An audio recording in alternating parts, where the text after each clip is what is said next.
Rewmi 24 TV. communiqué conseil des ministres bi génn gudd na ndax lool mu ngi mel ni Dakar Mali du jeex danga naan nii di def nii di def nii di def nii du jeex xam naa ni président wax na de wax na de lii daal 2 vidéos lay mën a nekk du mën a nekk benn déjà donc nañ dem gaaw parce que du xëy communiqué bi mu ngi naan conseil des ministres am na tey mercredi 17 avril 2024 ci biir palais de la République bi ki ko présidé mooy chef de l'État son excellence monsieur Bassirou Diomaye Diakhar Faye ñu ne président de la République bi muy jël kàddu mu ngi commencé di wax jërëjëf xalif général des Mourides Serigne Mountakha Bassirou Mbacké ak tamit xalif général des Tidianes Serigne Babacar Sy Mansour Sy dalal bi ñu ko dalal ci ñaan yu am solo yi ñu ko ñaanal ak ci cadeau yu am valeur yi nga xamante ne may nañ ko mu nekk loo xamante ne touché na ko torop mu bëggoon leen wax na jërëjëf président de la République wax na conseil bi ne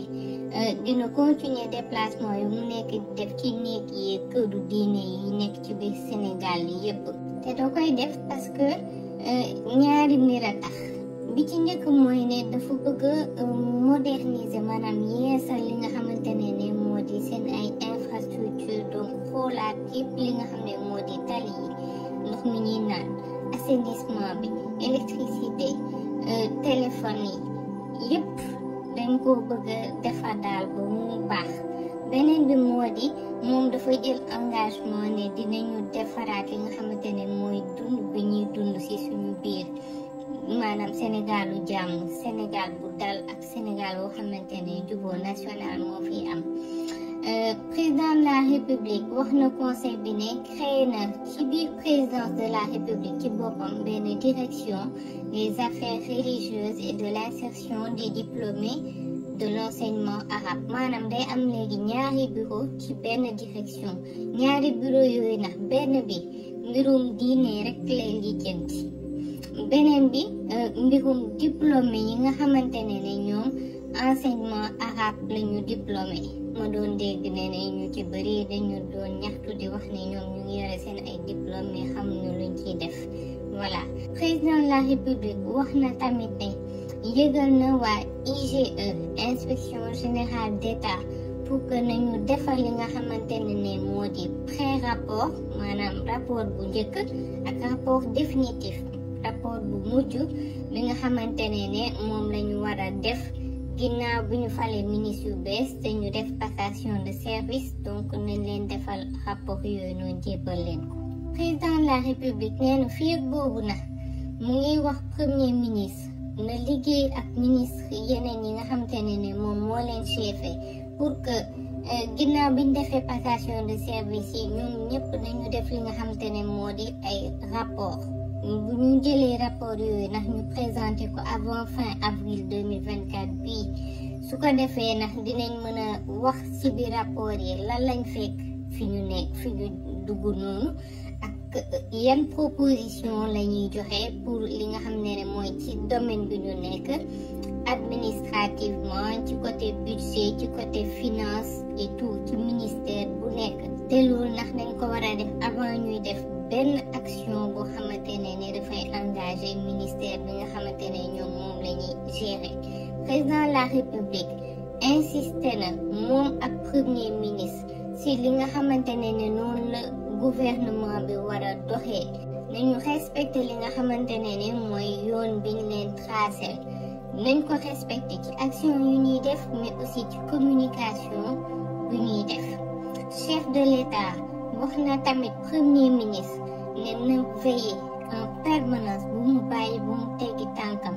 na taxaw temm pour que ñu respecter règle yi nga xamante ne moom la ñu teg pour mën a doxal li nga xamante ne mooy projet bi nga xamante ne moo leen tax a jóg ngir ñu mën a superviser nu mu waree évaluer tamit nu mu waree yëpp yi nga xamante ne moo di programme yi ñu yore yëpp war koo doxal moo tax président de la République yëgal na ne créé nañu lu ñu woowee BIP maanaam benn bureau d'intelligence et de prospective économique ak aussi bureau de suivi évaluation des projets et programmes donc yooyu noonu ay bureau la yoo xamante ne ci biir présidence de la république lay nekk mais ki koy superviser ki koy topp daal mooy premier ministre bi pour lépp loo xamante ne moo concerné projet bi nan lañ koy doxee daal bu mu baax daal ci début ba ci fin moo yi ñu utiliser nag c'est compliqué pour ma traduire ko ngeen baal ma. Président de la République insisté na pour que nañu finaliser le plus rapidement possible benn plan d'action boo xamante ne gouvernement bi noonu la nar a doxalee pour li nga xamante ne mooy projet bi ñu tax a jóg mooy projet de souveraineté ci domaine économique maanaam suñu koom-koom ci culturel maanaam suñu cosaan ak aada sécuritaire alimentaire maanaam dund bi lu ñuy lekk monétaire suñu xaalis numérique xamu nu ñuy waxee numérique ak pharmaceutique maanaam garab yi président de la république wax na ministre de la justice aussi na finaliser projet de loi bi nga xamante ne moo wax a protéger lanceur d'alerte yi maanaam ñi nga xamante ne ñooy gis loo xamante ne du yoon war koo boole mais amuñu protection bi war kenn joxu leen sécurité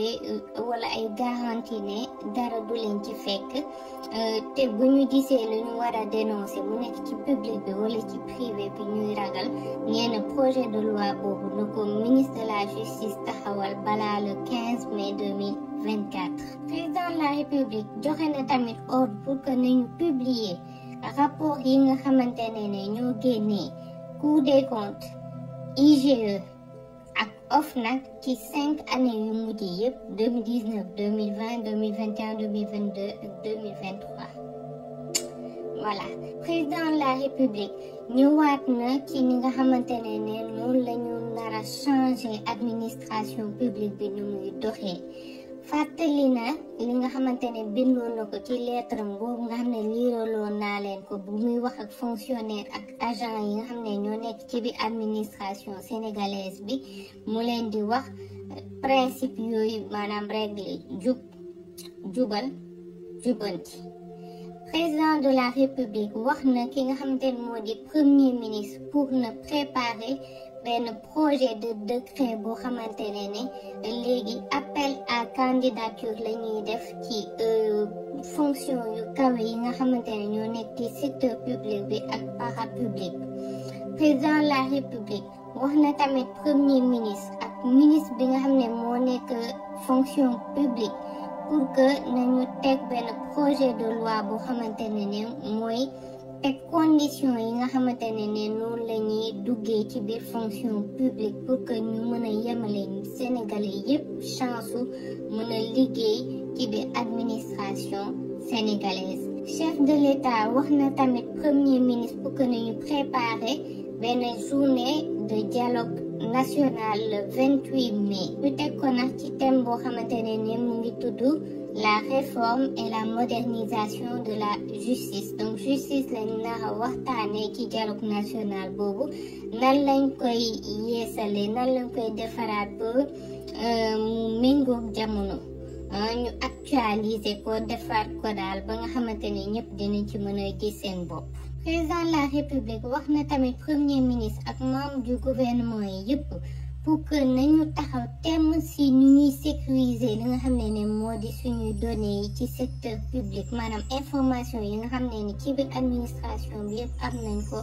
ñun république du Sénégal nañ ko sécuriser ba nga xamante ne du n'importe qui moo ci am accès donc loolu président de la république nee na c'est très important présidence primature ak yeneen ministères yi yëpp ñu sécuriser seen ay données ak seen ay information looloo tax mu ne ministre bi nga xam ne mooy gérer wàllum numérique pour que na proposer benn projet de loi d'orientation boo xamante ne ni ci données yi lay nekk ak sécurisation li nga xamante ne mooy suñu ay information leneen li moom xam naa ne dama koy def ci beneen vidéo parce que des na.